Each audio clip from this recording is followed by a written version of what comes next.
कांग्रेस के प्रदेश अध्यक्ष अजय राय जी हमारे साथ हैं। अध्यक्ष जी, जो कुछ संसद में हुआ, लोकसभा में हुआ, सुरक्षा को लेकर कांग्रेस एक बड़ा मुद्दा बना रही है। राहुल गांधी जी भी उस समय सदन में मौजूद थे, क्या कहेंगे आप? नहीं, बड़ा मुद्दा बना रही है। बड़ा मुद्दा है ये कि वो एक साधारण आदमी इस तरीके से स्मोक बम लेकर वो कैसे पार्लियामेंट के अंदर चला गया, कैसे एंट्री किया, इसके कौन लोग जिम्मेदार हैं, किसके पास पे एंट्री किया, ये निश्चित तौर से जांच का विषय है और तत्काल इस पर कार्रवाई होनी चाहिए। केवल और केवल सांसदों को आपने निलंबित कर दिया, कुछ कर्मचारियों को निलंबित कर दिया, इससे मामला तो नहीं। कर्मचारियों को क्या दोष है? अगर सांसद लिख कर देगा अपने पैड पे कि ये विजिटर गैलरी में हमारे संबंधित या परिचित हैं, हम इनको अलाउ करते हैं, तो निश्चित तौर से है पार्लियामेंट के जो कर्मचारी हैं वो उनको अलाउ करते हैं।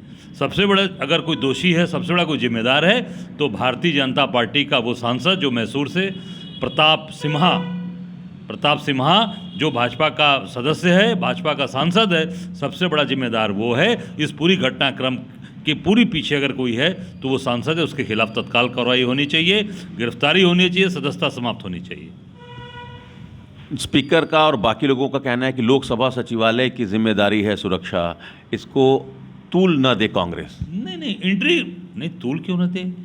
अरे अगर आज यही कांग्रेस के सांसद के अगर पैड पे और सांसद के अगर किसी पैड कांग्रेस के सांसद के द्वारा अगर ये आज पास इशू बनाया गया होता तो अब तक इसका कनेक्शन पाकिस्तान से कहाँ से जोड़ दिया जाता और मालूम नहीं कांग्रेस के लोग तुरंत देशद्रोही या राजद्रोह हो जाता, उनके ऊपर दर्ज कर दिया जाता।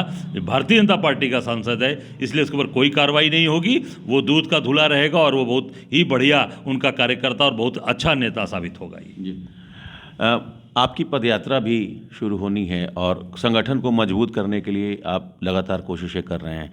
क्या देख रहे हैं लोकसभा चुनाव तक कांग्रेस आपको कहाँ खड़ी दिखाई दे रही है? देखिए, हमारा काम है, हम पार्टी के एक अध्यक्ष हैं, हमारा काम है संगठन के लिए काम करना, हम उस पर अपना काम कर रहे हैं। हम निश्चित तौर से अभी जो हमारी पदयात्रा 20 तारीख से प्रारंभ होगी सहारनपुर से माँ शाकुंभरी माँ के दर्शन करके, और उस यात्रा में हम आगे पूरे 10 जिले हम कवर कर रहे हैं, लखनऊ तक हम चल रहे हैं। और उसमें ये यात्रा का मेन मकसद है जो किसान आज गन्ना मूल्य के लिए परेशान है, गन्ने के भुगतान के लिए परेशान है, महिलाओं के साथ अत्याचार अन्याय हो रहा है। अभी भाजपा का एक विधायक देखिए, महिलाओं के बलात्कार में, नाबालिग बच्ची के बलात्कार में उसको सज़ा का ऐलान हुआ है, सज़ा होगी अभी। यही भाजपा का चरित्र है। ये सारी बातें जनता को बताएंगे। युवा बेरोजगार घूम रहा है, पढ़ लिख कर बेकार घूम रहा है, कोई काम नहीं मिल रहा है, मजदूरी नहीं मिल रही है नरेगा की लोगों को। ये सारी बातें हम लोग उठाएंगे और जनता। और सबसे बड़ी बात, योगी जी ने सिंचाई के लिए मुफ्त में बिजली किसान को देने का वादा किया था चुनाव में। अभी क्या सबसे बड़ा मुद्दा रहेगा ये कि क्या किसानों को मुफ्त में बिजली मिली कि सिंचाई के लिए? केवल झूठी बातें की जाएगी? ये जनता के जाकर बीच में एक एक बातों को हम इनको बताएंगे और ये पूरे यात्रा में ये सारी बातें लेकर आएंगे। एक सांकेतिक यात्रा कल हम अभी अपने घर से बाबा विश्वनाथ के दरबार में एक यहाँ संकल्प लेंगे, और इसलिए कि 15 तारीख के बाद ये 16 तारीख से खरमास चढ़ रहा है, तो किसी भी हम शुभ कार्य का प्रारंभ हम खरमास के पहले 15 तारीख को करेंगे। 11 बजे से अपने घर से यात्रा लेकर हम लोग निकलेंगे।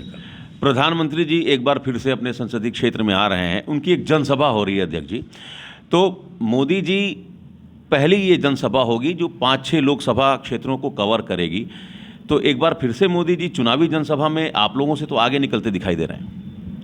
मोदी जी चुनावी जनसभा ही करते रहते हैं 5 साल, उनके पूरा काम यही है 5 साल जनसभा करना।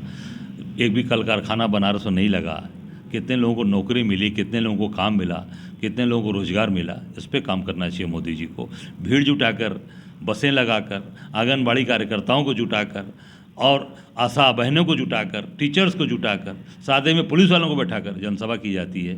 मैं समझता हूँ जनता समझ चुकी है, और केवल काशी आकर जनसभा करने से मैं समझता हूँ कि लोगों का पेट नहीं भरेगा। लोगों को काम चाहिए, रोजगार चाहिए, लोगों को नौकरियाँ चाहिए। ये सब चीज़ें बनारस की जनता खोज रही है, और केवल जुमलेबाजी का समय निकल गया। चलिए, तो कांग्रेस के प्रदेश अध्यक्ष बाबा विश्वनाथ के दरबार में हाजिरी लगाकर संकल्प लेकर अपनी पदयात्रा शुरू करेंगे, रोजी रोजगार को बड़ा मुद्दा बनाएंगे। Amit Singh, TV9 UP, Varanasi.